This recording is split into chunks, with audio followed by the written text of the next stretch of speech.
बिस्मिल्लाहिर्रहमानिर्रहीम। अस्सलाम वालेकुम। उम्मीद करती हूँ आप सब खैरियत से होंगे। आज के लेक्चर में हमने स्टडी करना है चार्ल्स डार्विन को। हमने चैप्टर नंबर 24 को स्टार्ट किया हुआ था और आज का जो हमारा टॉपिक है वो है चार्ल्स डार्विन थ्योरी। इसमें जो डार्विन था ना उसका हमने स्टडी करना है कि उसने कौन कौन से काम किए थे, उसकी थ्योरी क्या थी। जो चार्ल्स डार्विन था ना इसने क्या किया था, जो प्लांट्स और एनिमल्स थे ना उसके ऊपर वर्क किया था। ये अमेरिका ये इंग्लैंड के रहने वाला था और इसने काम किया था प्लांट्स और एनिमल्स के ऊपर। इसने मतलब थाउजेंड्स की फॉर्म में एनिमल्स और प्लांट्स को की कलेक्शन की थी और इसने कलेक्शन कहाँ पे की थी, साउथ अमेरिका से की थी या यूरोप से की थी और बहुत से और भी कॉन्टिनेंट थे जिसने जहाँ से इसने कलेक्शन की थी। और इसने एक कुछ टर्म यूज़ की थी, वो थी एक तो फ्यूना था, दूसरा फ्लोरा था। जो फ्यूना होता है ना इसको ये प्लांट्स को कहा जाता है, जबकि जो फ्लोरा है ना जो फ्यूना है इसको एनिमल्स को कहा जाता है, जो फ्लोरा है वो प्लांट को कहा जाता है। ये दो टर्म्स हैं जो एनिमल्स और प्लांट के लिए यूज़ की जाती है। He observe and collected thousand of the specimens of the greatly diverse the fauna and flora of the South America. He notice that the fauna and flora of different region of the continent had a definite South American patterns very distinct from the life form of Europe and the other continent। लेकिन उसने जब different से continent से ना plants और animals को collect किया तो उसने ये देखा जो यूरोप है या दूसरे और कॉन्टिनेंट है ना, तो वहाँ पे जो प्लांट्स और फ्लोरा है, जो एनिमल्स है ना वो डिफरेंट है साउथ अमेरिकन से। मतलब जो प्लांट्स और एनिमल्स साउथ अमेरिका के अंदर रहते हैं वो यूरोप और दूसरे कॉन्टिनेंट से बिल्कुल डिफरेंट है। और फिर उसने क्या किया, विज़िट किया था गैलापागोस आइलैंड का। उसने जब गैलापागोस आइलैंड्स के ऊपर वहाँ पे गया तो उसने देखा कि वहाँ पे जो बर्ड्स वगैरह थे वो डिफरेंट थे साउथ अमेरिका से। मतलब उसने जब वहाँ पे जाके जो मतलब प्लांट नहीं तो मतलब जो बर्ड्स वगैरह थे ना उनको जब देखा तो उसने ये ऑब्ज़र्व किया तो जो गैलापागोस आइलैंड्स है ना वहाँ के जो प्लांट्स हैं या बर्ड्स वगैरह हैं वो डिफरेंट हैं दूसरे कॉन्टिनेंट से। A particular puzzling case of the geographical distribution was the fauna of the Galapagos Island. These islands lies on the equator about 900 kilometre west of the South America coast। ये island कहाँ पे मौजूद है? ये island मौजूद है equator में जो 900 किलोमीटर दूर है किसे, साउथ अमेरिका कोस्ट से, मतलब साउथ अमेरिका आइलैंड से। और ये जो डार्विन था ना उसने इस आइलैंड से 13 डिफरेंट टाइप्स की मतलब फिंचेस को डिस्कवर किया था। ये तो उसका थोड़ा सा वर्क के उसने मतलब एक तो प्लांट्स के ऊपर वर्क किया, दूसरा उसने एनिमल्स के ऊपर वर्क किया और उसने ये देखा जो साउथ अमेरिका के प्लांट्स और एनिमल्स हैं जो फ्यूना एंड फ्लोरा हैं वो डिफरेंट है यूरोप और दूसरे कॉन्टिनेंट से। और फिर उसने विज़िट किया था गैलापागोस आइलैंड का। वहाँ पे उसने जब देखा कि वहाँ की जो फ्यूना है ना वो डिफरेंट दूसरे आइलैंड से, और उसने 13 टाइप्स ऑफ द फिशेस को डिस्कवर किया था। उसके बाद हमें देखते हैं कि इसके जो ओरिजिन है ना स्पीशीज़ का वो कहाँ से अराइज हुआ। ये भी किसकी थ्योरी है? ये थ्योरी है डार्विन की और इस थ्योरी को कहा जाता है नेचुरल सिलेक्शन या डार्विन थ्योरी कहते हैं इसको। ये जो डार्विन था ना ये काम कर रहा था, एक उसने बुक लिखी थी, उसका नेम था on the origin of the species या ओरिजिन ऑफ दी स्पीशीज़। ये इस बुक का नाम था जो मतलब नेचुरल सिलेक्शन के ऊपर थी और इसने इसको पब्लिश किया था 1858 के अंदर। इसने क्या किया था, पब्लिश की थी अपनी बुक को। और इसने एक लॉन्ग ऐसे लिखा था, किसके ऊपर लिखा था, एक नेचुरल सिलेक्शन के ऊपर। और उसने एक बुक लिखी थी जिसका नाम था ओरिजिन ऑफ स्पीशीज़ की स्पीशीज़ का ओरिजिन कहाँ से स्टार्ट होता है। इन दिस दिए बुक डार्विन से डेवलप 2 मेन पॉइंट्स। मतलब इसने जो बुक लिखी थी ना ओरिजिन ऑफ स्पीशीज़, इसके अंदर 2 मेन पॉइंट थे। वो कौन से 2 मेन पॉइंट थे? Darwin believes that all the organisms are related from the descendant from दिया सम अदर दिया ऑर्गेनिज्म। ये मतलब जो डार्विन था ना ये बिलीव करता था कि जितने भी लिविंग ऑर्गेनिजम्स हैं जो पहले से मौजूद लिविंग ऑर्गेनिजम्स हैं वहाँ से ये अराइज हुए हैं। इसके जो 2 मेन पॉइंट थे, एक था इसके जो दो मेन पॉइंट थे वो थे कि descent with modification, natural selection and the adaptation. Descent with modification का मतलब ये है कि उसने ये कहा था कि ना जितने भी लिविंग ऑर्गेनिजम्स हैं वो पहले से मौजूद जो सिस्टर है उनसे ये अराइज हुए हैं। और उसने ये एग्जांपल भी और उसने ये भी कहा था कि ना हर लिविंग ऑर्गेनिजम्स के अंदर एक यूनिटी पाई जाती है। क्योंकि ना उसने कहा था जितने भी लिविंग ऑर्गेनिज्म वो एनिमल्स भी हो सकते हैं, ह्यूमन भी हो सकते हैं, डॉग्स हो गए, मतलब जितने भी लिविंग ऑर्गेनिज्म हैं वो सारे के सारे क्या करते हैं, एक दूसरे से रिलेट करती हैं और वो यूनिटी उनके अंदर पाई जाती है। और उसने एक एग्जांपल दी थी ट्री की। उसने कहा था ये जो ट्री है ना और उसने कहा था जो ट्री है ना उसकी जो ट्रंक है ना वो कॉमन है, मतलब उसकी जो बेस है ना वो एक ही है और उससे डिफरेंट किस्म की ब्रांचेस निकल रही हैं। इसी तरह से उसने कहा था जो लिविंग ऑर्गेनिजम्स हैं उनका जो सिस्टर है वो कॉमन है और उससे मुख्तलिफ मतलब उससे और स्पीशीज़ वजूद में आई है। ये उसकी एक मतलब मॉडिफिकेशन थी या उसकी एक थ्योरी का एक मेन पॉइंट था। दूसरा उसका पॉइंट था कि नेचुरल सिलेक्शन एंड एडॉप्टेशन। और उसके जो दूसरा पॉइंट है उसने ये कहा था कि जो नेचुरल सिलेक्शन और अडॉप्टेशन के अंदर उसने कहा था कि जो लिविंग ऑर्गेनिजम्स हैं ना वो इन्वायरमेंट के अंदर रहने के लिए उस इन्वायरमेंट को अडॉप्ट कर लेते हैं ताकि वो अपनी लाइफ को गुजार सकें। और उन्होंने कुछ जो डार्विन था ना उसने कुछ ऑब्जर्वेशन पेश की थी। एक था मतलब over production, struggle for existence, survival of the fittest, evolution of new species. मतलब जो पॉपुलेशन थी ना, अब देखें जो एक इंडिविजुअल है ना उस पूरी पॉपुलेशन के अंदर सर्वाइव करने के लिए मुख्तलिफ कंपटीशन को फेस करता है और वो सर्वाइव करता है। और जब वो एक मतलब जब वो स्ट्रगल करता है अपनी लाइफ को सर्वाइव करने के लिए और अपनी जो हेल्थ है ना उसका भी ख्याल रखता है, जिसकी वजह से जब उसकी हेल्थ मतलब फिट होगी और वो मतलब हेल्दी होगा तो जो उसकी आने वाली नस्ल होगी, जो उसके ऑफ स्प्रिंग होंगे वो भी क्या होंगे, फिट होंगे, जिसकी वजह से वो उस एनवायरनमेंट के अंदर सर्वाइव कर सकेंगे और इसी तरह से एक न्यू स्पीशीज़ का आगाज़ होता है। मतलब उसने ये कहा था कि जो जितने भी लिविंग ऑर्गेनिजम्स हैं वो एक एनवायरनमेंट के अंदर खुद को अडॉप्ट कर लेते हैं, मतलब उस एनवायरनमेंट को अडॉप्ट कर लेते हैं और उसके अंदर खुद को सर्वाइव करने के लिए बहुत से स्ट्रगल्स या बहुत सी मतलब कंपटीशन का फेस करते हैं। और उसके अंदर अगर वो ज़िंदा रहते हैं और वो फिट रहते हैं तो उसकी जो आने वाली नस्ल होगी वो भी क्या होगी, फिट होगी और वो इसी वजह से मतलब वो क्या करेंगे, न्यू स्पीशीज़ का आगाज़ होगा। इस तरह से न्यू स्पीशीज़ का की एवोल्यूशन होती है।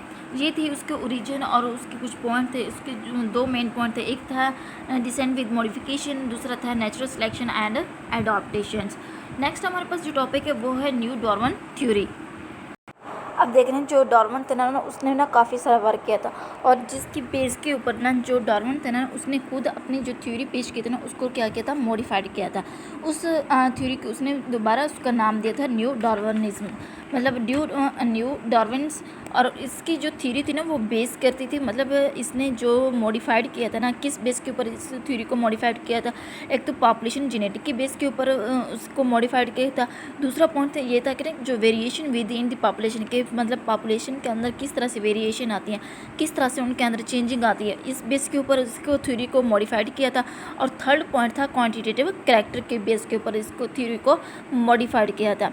और इस थ्योरी को, इसका दूसरा नेम है सिंथेसिस थ्योरी और इस थ्योरी को हम क्या कहते हैं, सिंथेसिस थ्योरी भी कहा जाता है। अब देख रहे हैं इसकी जो थ्योरी ना इसकी थ्योरी को हम सिंथेसिस थ्योरी क्यों कहते हैं, क्योंकि ना ये जो इसकी जो थ्योरी है ना ये इंटीग्रेट हो चुकी है। मतलब जो दूसरी ब्रांचेस हैं जैसे कि प्लेंटोलॉजी हो गया, टैक्सोनॉमी हो गया, बायोजियोग्राफी या पॉपुलेशन जेनेटिक्स, ये उनके साथ भी इंटीग्रेट हो चुकी है, मतलब उनके साथ ये जुड़ चुकी है, इसलिए इसको कहा जाता है सिंथेसिस थ्योरी भी कहा जाता है। ये थी डार्विन की मतलब न्यू डार्विनिज्म थी, मतलब जो डार्विन ने इसको मॉडिफाइड किया था। अब हम इसको थोड़ा सा रीड आउट कर लेते हैं। Darwin's and the Mendelian were the reconciled and it was supported by the discoveries and the ideas from the many different fields including paleontology, taxonomy, biogeography and of course population genetics. Comprehensive theory of the evolution that became known as the modern synthesis was developed in the early 1940. This theory is also known as the synthesis because it integrated the discoveries and the ideas from the many different fields, it including the paleontology, taxonomy, biogeography and the population genetics है। ये थी new Darwinism. New Darwinism में हमने ये कहा, ये जो new Darwinism मतलब जो डार्विन की थ्योरी थी ना, उसको मॉडिफाइड किया गया था। उसको मॉडिफाइड किया गया था 3 पॉइंट्स के ऊपर, एक पॉपुलेशन जेनेटिक्स के ऊपर, वेरिएशंस इन पॉपुलेशन के ऊपर, या क्वांटिटेटिव कैरेक्टर के बेस के ऊपर इसको मॉडिफाइड किया गया था। और इस थ्योरी को हम सिंथेसिस थ्योरी कहते हैं। क्योंकि ना जो मतलब ये जो थ्योरी है ना, ये इंटीग्रेट हो चुकी है किसके साथ, पैलेंटोलॉजी के साथ, टेक्सोनॉमी के साथ, बायो जियोग्राफी के साथ और पॉपुलेशन जेनेटिक के साथ। ये थी न्यू डार्विनिज्म थ्योरी। और हमने पहले इसकी डार्विन थ्योरी को एक्सप्लेन किया, फिर न्यू डार्विनिज्म थ्योरी को एक्सप्लेन किया, या हम इसको मॉडिफिकेशन थ्योरी भी कह सकते हैं, या इसको सिंथेसिस थ्योरी भी कहा जा सकता है। नेक्स्ट पे हमारा जो टॉपिक है वो है एविडेंस ऑफ एवोल्यूशन। हमारे पास एविडेंस ऑफ द एवोल्यूशन मतलब किस तरह से लिविंग ऑर्गेनिजम्स के अंदर एवोल्यूशन आई है, किस तरह से प्लांट्स की अंदर एवोल्यूशन आई है और उनका ओरिजिन क्या है, ये हमने अब स्टडी करना है। अगर हम बायो जियोग्राफी को देखें तो इसके अंदर जो प्लांट्स और एनिमल्स है ना, वो डिफरेंट रीजन में डिफरेंट किस्म के प्रेजेंट हैं। और ये सजेस्ट किया जाता है, जो मतलब ये सजेस्ट किया जाता है, जो डार्विन ने अपनी थ्योरी दी थी ना, जो डार्विन था ना, उसने जब वर्क किया था ना, मतलब उसने डिफरेंट किस्म के प्लांट्स और एनिमल्स को कलेक्ट किया था। और जब उसने ये कलेक्ट किया था और उसने कंपेयर किया था मतलब उसने जो कलेक्ट किए थे वो साउथ अमेरिका के प्लांट और एनिमल्स को कंपेयर किया था यूरोप और दूसरे जो कॉन्टिनेंट थे ना उसके साथ उसने कंपेयर किया था। जब उसने उसके साथ कंपेयर किया तो उसने कहा कि ना जो प्लांट्स और एनिमल्स है ना, मतलब जो साउथ अमेरिका के अंदर जो प्रेजेंट है प्लांट और एनिमल, वो डिफरेंट है दूसरे कॉन्टिनेंट के साथ। मतलब उसने कहा था कि जो प्लांट्स हैं ना और एनिमल्स हैं, इनके अंदर एवोल्यूशन हुई है। और इसी तरह से जो इसके जो मतलब जो एविडेंस कलेक्ट किए गए तो उन्होंने कहा कि ये जो बायो जियोग्राफी है ना, इसके अंदर जो प्लांट्स और एनिमल्स हैं ना, वो डिस्ट्रीब्यूट किए गए डिफरेंट रीजन के अंदर डिफरेंट किस्म के होते हैं। और फिर उन्होंने पॉइंट उन्होंने किया कि जो फॉसिल रिकॉर्ड को उसको कलेक्ट किया। फॉसिल रिकॉर्ड क्या होते हैं? Records are the remains of the organisms or the imprint which are the preserved in the rocks. मतलब देखिए ना, जो जितने भी प्लांट्स और एनिमल्स हैं, जब वो डेड हो जाते हैं, मतलब जब वो ख़त्म हो जाते हैं, तो वो सॉइल्स के अंदर, जो रॉक्स के अंदर ना मतलब दफन हो जाते हैं। और वो क्या होता है, हमारे पास एक फॉसिल रिकॉर्ड होता है हमारे पास, मतलब एक फॉसिल्स प्रेजेंट होते हैं। फिर हम उनको निकालते हैं और वो जो फॉसिल्स होते हैं वो हमारे पास ना एक रिकॉर्ड की सूरत में मौजूद होते हैं। It provides a visual record in a complete series showing the evolution of the organisms. जब उन तमाम लिविंग ऑर्गेनिजम्स को और उन प्लांट्स को ना उनके रिकॉर्ड मतलब उनके फॉसिल्स को वो कलेक्ट किया गया और उनका एक रिकॉर्ड बनाया गया, तो उन्होंने ये कहा कि ना जितने भी लिविंग ऑर्गेनिजम्स हैं, चाहे वो प्लांट्स हैं चाहे वो एनिमल्स हैं, उनके अंदर जो एवोल्यूशन हुई है ना, वो एक सीरीज़ की फॉर्म में हुई है, एक सीक्वेंस की फॉर्म में हुई है। ये था हमारे पास कि फर्स्ट पे हमने कहा कि जो एवोल्यूशन हुई है ना, मतलब ये उनके जो एविडेंस कलेक्ट किए गए हैं वो किस तरह से किए गए हैं। और फिर हमने देखा जो बायो जियोग्राफी ना, उनके अंदर जो प्लांट और एनिमल की डिस्ट्रीब्यूशन है ना, वो मुख्तलिफ किस्म की होती है। अब हम देखते हैं कि जो कंपैरेटिव एनाटॉमी है ना, वो क्या है। Anatomical similarities between species grouped in the same taxonomic categories bring together support to the theory of their descent with their modification है। जो एनाटॉमिकल सिमिलरिटीज़ है ना, मतलब स्पीशीज़ के मतलब एक स्पीशीज़ का एक ग्रुप है, उनके अंदर जो एनाटॉमिकल सिमिलरिटीज़ है ना, उसकी बेस के ऊपर टेक्सोनॉमी की गई, मतलब जो टेक्सोनॉमिक कैटेगरीज़ के अंदर उनको डिवाइड किया गया। और ये जो टेक्सोनॉमी ना, ये मतलब सपोर्ट करती है, कौन सी थ्योरी को सपोर्ट करती है? Descent with the modification. मतलब जो डार्विन ने मतलब अपने एक दो मेन पॉइंट बताए थे, एक था डिसेंट विद मॉडिफिकेशन, दूसरा था हमारे पास natural selection and the adaptation. ये जो कंपैरेटिव एनाटॉमी है ना, ये सपोर्ट करती है डिसेंट विद मॉडिफिकेशन थ्योरी को। ये हमारे पास फर्स्ट पॉइंट था। और नेक्स्ट हमारे पास है होमोलोगस स्ट्रक्चर। होमोलोगस स्ट्रक्चर मतलब जो सिमिलर स्ट्रक्चर होते हैं। These are the structure which are the apparently different in the various group perform different function but have the common basic structure plan. मतलब देखें, जो होमोलोगस स्ट्रक्चर होते हैं, इसमें क्या होता है, जो स्ट्रक्चर होता है ना वो तो सेम होता है, लेकिन उनके जो फंक्शन होते हैं ना वो डिफरेंट होते हैं। इसको कहा जाता है होमोलोगस स्ट्रक्चर कहा जाता है। जैसे कि जैसे कि कैट है ना, उसकी जो 4 लेग्स हैं वो मतलब डिफरेंट है, मतलब जो 4 लेग्स हैं ना उनका स्ट्रक्चर तो सेम है, लेकिन उनके जो फंक्शन है ना वो डिफरेंट है। इसी तरह से विंग्स हैं, फ्लैम्पर्स हैं जो व्हेल्स के अंदर मौजूद होते हैं, उनके स्ट्रक्चर तो कॉमन है, लेकिन उनका जो फंक्शन है तो वो डिफरेंट होता है। इसी तरह से जो ह्यूमन बीइंग है ना उसके अंदर जो आर्म्स हैं वो तो सेम होती हैं सबके, लेकिन उनके मतलब स्ट्रक्चर तो सेम लेकिन फंक्शन डिफरेंट है। इसी तरह से जो कंपैरेटिव एम्ब्रोलॉजी है, इसमें क्या कहा जाता है। जो कंपैरेटिव एम्ब्रोलॉजी है ना, the history of development of N organisms indicate it's the ancestral history. ये जो कंपैरेटिव एम्ब्रोलॉजी है ना इसके अंदर मतलब ये इंडिकेट करती है एंसेस्ट्रल हिस्ट्री को। Closely related organisms of through similar stage in their embryonic developmental stage. अब देखें ना जितने भी क्लोजेस रिलेटेड ऑर्गेनिजम्स हैं उनके अंदर जो एम्ब्रोनिक या एम्ब्रियो की डेवलपमेंट है ना उनकी जो स्टेजेस है वो क्या है, सारी की सारी सिमिलर है। For example are the vertebrate embryos go through a stage in which they have the gills pouches on the side of their throats. अब देखें ना जितने भी वर्टिब्रेट्स हैं उनके अंदर जो गिल्स पोचेस है ना वो प्रेजेंट कहाँ पे होती है, on the side of their throats. At the embryonic stage of the development similarities between the fishes. अब देखिए जितने भी एम्ब्रोनिक स्टेजेस है मतलब उसकी जो डेवलपमेंट है ना वो सिमिलरिटीज़ कहाँ किस में होती है। एक तो फिशेज के दरमियान में फ्रॉग्स हो गए, स्नैक्स हो गए, birds, humans and other vertebrate are the much more apparent than their difference. इन सब के अंदर जो एम्ब्रोनिक स्टेज की डेवलपमेंट हो ना वो क्या है, सिमिलरिटीज़ है। फर्स्ट पे हमने कहा था कि जो मतलब हमने देखा कंपैरेटिव एनाटॉमी की बेस के ऊपर किस तरह से एवोल्यूशन हुई है, और होमोलोगस स्ट्रक्चर की बेस के ऊपर फिर हमने कंपैरेटिव एम्ब्रोलॉजी की स्टेज के ऊपर देखा। अब हमारे पास जो नेक्स्ट है वो है वेस्टिजियल ऑर्गन। वेस्टिजियल ऑर्गन का मतलब वेस्टिजियल स्ट्रक्चर का मतलब होता है कि ऐसे स्ट्रक्चर जो बिल्कुल ख़त्म हो चुके हैं उसको क्या कहा जाता है, वेस्टिजियल स्ट्रक्चर कहा जाता है। These are the rudimentary the structure which are present in the body but they apparently have no or the marginal या unimportant function। अब देखें ना ये जो वेस्टिजियल, अब देखना जो ह्यूमन बॉडी ना उसके अंदर बहुत से ऐसे ऑर्गन हैं जो पहले तो मौजूद थे लेकिन अब और जो पहले ऑर्गन मौजूद थे उनका फंक्शन भी था, लेकिन जो अब अगर हम देखें तो लिविंग ऑर्गेनिजम्स के अंदर बहुत से ऐसे ऑर्गन हैं जो प्रेजेंट तो हैं लेकिन उनका कोई इम्पोर्टेंट नहीं है, मतलब उनका कोई फंक्शन नहीं है। These are probably the oldest homologous structure.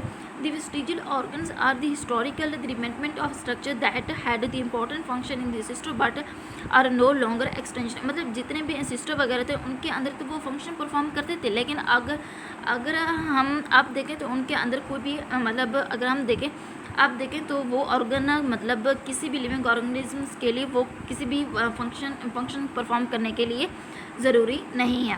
For example जैसे कि स्केलेटन हो गया व्हेल्स का and some snake retain the vestiges of the palace and the legs bones of the walking ancestor. अब देखिए ना जो मतलब व्हेल्स वगैरह थे ना उनके जो स्केलेटन थे या जो स्नेक्स थे ना उनके अंदर जो पहले थे ना पेल्विक्स प्रेजेंट था और लेग्स प्रेजेंट था, लेकिन अगर आप देखें तो जितने भी स्नेक्स हैं ना उनके अंदर ना तो लेग्स प्रेजेंट है ना तो पेल्विस प्रेजेंट है। मतलब तब क्या थे जो स्नेक थे ना उनके अंदर लेग्स भी प्रेजेंट थी और पेल्विस भी प्रेजेंट था जिसकी वजह से स्नेक वॉक करते थे। और दूसरी इसकी एग्जांपल ये देखिए the vermiform appendix carnivores and man's. ये था हमारे पास वेस्टिजियल ऑर्गन। नेक्स्ट हमारे पास जो है वो है हमारे पास मॉलिक्यूलर बायोलॉजी। मॉलिक्यूलर बायोलॉजी में क्या कहा गया है, इसके अंदर क्या होता है कि ना evolutionary relationship among the species are reflected in their chemical constituents such as DNA and protein genes and the genes product। If two species have genes and the protein with the sequence of the monomers that match closely। अब देखें ना दो species हैं उनके अंदर jeans भी present है और प्रोटीन भी प्रेजेंट है और एक सीक्वेंस की फॉर्म में प्रेजेंट है जिसकी वजह से वो क्लोजली एक दूसरे से रिलेट करती हैं। The sequence they must have been copied from a common ancestor. अब ये जो सीक्वेंस है ना ये कहाँ से कॉपी की गई, जो उनके एंसेस्टर थे ना ये वहाँ से उनकी कॉपी की गई। सिमिलरली इसी तरह से जो टेक्सोनॉमिकली रिमोट ऑर्गेनिजम्स हैं जितने भी मतलब पास्ट ऑर्गेनिजम्स हैं सच एज ह्यूमन्स हो गया, बैक्टीरिया हो गया, have common protein in them. मतलब उन सब के अंदर भी प्रोटीन मौजूद थी। For instance, the cytochromes, which is a respiratory protein, is found in all the aerobic species. अब देखें ना, जो साइटोक्रोम है ना, ये एक रेस्पिरेटरी प्रोटीन है. जितने भी मतलब चाहे वो पास्ट में थे, चाहे अब जो एरोबिक स्पीशीज़ है ना, उन सब के अंदर ये रेस्पिरेटरी प्रोटीन प्रेजेंट है. A common genetic codes bring the evidence that all the life is related. अब देखें ना, जैसे ही मतलब जो मतलब पास्ट में जितने भी लिविंग ऑर्गेनिजम्स थे, चाहे वो अब प्रेजेंट में मौजूद है, तो उनकी जो जीन्स हैं और मतलब जो डीएनए वगैरह है, उनको टेस्ट करके ये कहा जा सकता है कि ना इनके मतलब एंसेस्टर कौन से थे. मतलब उनके एविडेंस को कलेक्ट करके फिर उनको ये कहा जा सकता है कि ना क्या इनके ना एंसेस्टर किस तरह से थे. और ये जो मॉलिक्यूलर बायोलॉजी ना, इसके ऊपर ना काफ़ी ज़्यादा वर्क किया गया और ये बहुत एफिशिएंट मॉलिक्यूलर बायोलॉजी है जिसको यूज़ किया जाता है. मतलब डीएनए को यूज़ करके हम ये पता लगा सकते हैं कि हमारे एंसेस्टर कौन से थे और हमारा ताल्लुक़ कहाँ से था. ये थे हमारे पास मॉलिक्यूलर बायोलॉजी. और नेक्स्ट हमारे पास जो टॉपिक है वो है, नेक्स्ट हमारे पास टॉपिक है वो है हर्डी-वेनबर्ग थ्योरम. ये जो हर्डी था ना, ये क्या था, एक मैथमेटिक्स था. मतलब ये एक मैथमेटिक्स था. और दूसरे जो वेनबर्ग था ना, ये एक फ़िज़िक्स में मतलब ये फ़िज़िक्स के ऊपर वर्क करता था. मतलब और जो हर्डी था ना, ये मैथ के ऊपर वर्क करता था और उन्होंने एक इक्वेशन दी थी. अब फर्स्ट हम देख लेते हैं कि ना इसकी इन दोनों की ना जो स्टेटमेंट थी वो कौन सी थी. और उनकी स्टेटमेंट क्या थी, एवोल्यूशन के ऊपर थी. और इन्होंने ये कहा था, Hardy-Weinberg theorem states that the frequencies of the alleles and the genes, allele and genotype in a population's gene pools remain constant over the generation unless they acted upon by the agent other than the sexual combination. अब देखना, इन्होंने कहा था जो frequency है ना, किसकी frequency, alleles और जीनोटाइप की. जीन्स पूल के अंदर पॉपुलेशन की जीन्स पूल के अंदर ये फ्रीक्वेंसी है ना, जीनोटाइप और अलील्स की कांस्टेंट रहती है. तब कब तक कांस्टेंट रहती है, जब तक कोई भी एजेंट इसके ऊपर अफेक्ट नहीं होता, तब तक ये कांस्टेंट रहेगी. जब ये इनकी जो फ्रीक्वेंसीज़ हैं ना, अलील्स और जीनोटाइप की, जब तक ये कांस्टेंट रहेंगे तो उनके अंदर एवोल्यूशन नहीं होगी. एवोल्यूशन तब होगी जब कोई एजेंट इनके ऊपर अफेक्ट करेगा. अब वो एजेंट कौन कौन से हैं, इसको हम नेक्स्ट मतलब इसको थोड़ा सा आगे हम इसको स्टडी करेंगे. Reshuffling of the alleles due to the osmosis due to the meiosis and the random fertilisation has no affect on the overall genetic structure of the population. आप देखें ना, जब अलील की रिशफलिंग होगी, मतलब जब अलील चेंज होंगे, जब वो उनके अंदर कोई चेंजिंग आएंगी, वो चेंजिंग मियोसिस की सूरत में हो सकती है, वो किसी भी सूरत में आ सकती है, तब इस मतलब पॉपुलेशन के अंदर एवोल्यूशन आएगी. लेकिन रैंडमली अगर देखा जाए, जो फर्टिलाइजेशन है ना, उसकी जो ओवरऑल जेनेटिक स्ट्रक्चर है ना, उनके ऊपर कोई भी असरअंदाज नहीं होता. ये थी इस थ्योरम की एक स्टेटमेंट थी. मतलब उन्होंने ये कहा था कि जो फ्रीक्वेंसीज है ना, अलील और जीनोटाइप की जीन्स पूल के अंदर, पॉपुलेशन की जीन पूल्स के अंदर ये कांस्टेंट रहती हैं. कब तक कांस्टेंट रहेगी, जब तक कोई भी एजेंट इसके ऊपर असरअंदाज नहीं होगा. अब हम इस थ्योरम की ना इक्वेशन को देखते हैं. इनकी इक्वेशन क्या थे. For genes locus where only 2 alleles occur in a population. मतलब जहाँ पे ना एक पॉपुलेशन के अंदर 2 अलील्स अकर होंगी. Population genetics use the letter p. जो पॉपुलेशन जेनेटिक्स है ना, ये यूज़ करते हैं लेटर पी को. Frequency of alleles dominant to represent the frequency of the one allele and the letter Q to represent the frequency of other allele. देखें ना, जो फर्स्ट लेटर है वो मतलब फर्स्ट allele को रिप्रेजेंट करेगा, जो सेकंड लेटर है जो मतलब उसको सेकंड को रिप्रेजेंट करेगा. और उन्होंने ये इमेजिनरी किया था. वाइल्ड फ्लावर पॉपुलेशन थी ना, उसको उन्होंने जो पी थी ना, उसको रखा था 0.8 और दूसरा जो क्यू है उसको रखा था 0.2 को. और उन्होंने एक इक्वेशन बनाई थी, वो इक्वेशन थी P + Q = 1. अगर हम यहाँ पे ना P की जगह पे 0.8 को पुट कर दें और इसी तरह से Q की जगह पे 0.2 को ऐड कर दें, जब इन दोनों को हम जमा करेंगे तो 1 आएगा. मतलब अगर हम देखें तो राइट साइड और लेफ़्ट साइड दोनों की बराबर है. उधर भी राइट साइड पे भी 1 है और लेफ़्ट साइड पे भी 1 है. मतलब इनकी अगर हम देखें तो इनकी जो फ्रीक्वेंसी ना दोनों की सेम है, कांस्टेंट है, जिसकी वजह से इनके अंदर कोई भी एवोल्यूशन नहीं होगी. The combined frequencies of all the of all possible alleles must account for the 100% of the genes for the locus in the population. अब p plus q is equal to 1 या 1 minus p is equal to q या 1 minus q is equal to p. अगर हम इसको जिस तरह से भी चेंज करें, लेकिन इसकी जो मतलब अलील्स है ना, इनकी जो फ्रीक्वेंसी ना वो सेम रहेगी, इनकी जो फ्रीक्वेंसी ना वो सेम रहेगी. अब फिर हमने इसको थोड़ा सा चेंज किया. जो p प्लस क्यू था ना, इसका हमने क्या लिया, होल का स्केयर लिया. जब हम इसके होल के स्केयर को ओपन करेंगे तो उसका फार्मूला बनेगा p का square plus 2pq plus q का स्केयर इज इक्वल टू 1. अब हमने क्या करना है, इसके अंदर जो वैल्यूज़ थी ना, इनको हमने पुट करना है. p हमारे पास कितना था, वो था 0.8. अब 0.8 का हमने स्केयर लेना है और इसी तरह से 2 इज इक्वल टू 2 और ब्रैकेट के अंदर p की वैल्यू और q की वैल्यू उनको हमने ऐड करना है. मतलब 0.8 और 0.2 को ऐड करना है. इसी तरह से प्लस q का स्केयर लेना है. q कितना है हमारे पास, 0.2 होल का स्केयर हमने लेना है. जब हम इसकी वैल्यूज़ को निकालेंगे तो इसकी जो वैल्यूज़ होंगी ना, जब इन तमाम वैल्यूज़ को हम पुट करेंगे और उनके जब हम इनको प्लस करेंगे तो इनकी जो वैल्यू आएगी ना, वो क्या आएगी, 1 आएगी. मतलब इनकी वैल्यू कांस्टेंट रहेगी. अब अगर हम देखें, जो p का स्केयर है और q का स्केयर है, मतलब ये क्या है, दोनों ये दोनों क्या है, होमोजीनस है. लेकिन जो p और q है ना, ये क्या है, हीट्रोजीनस है.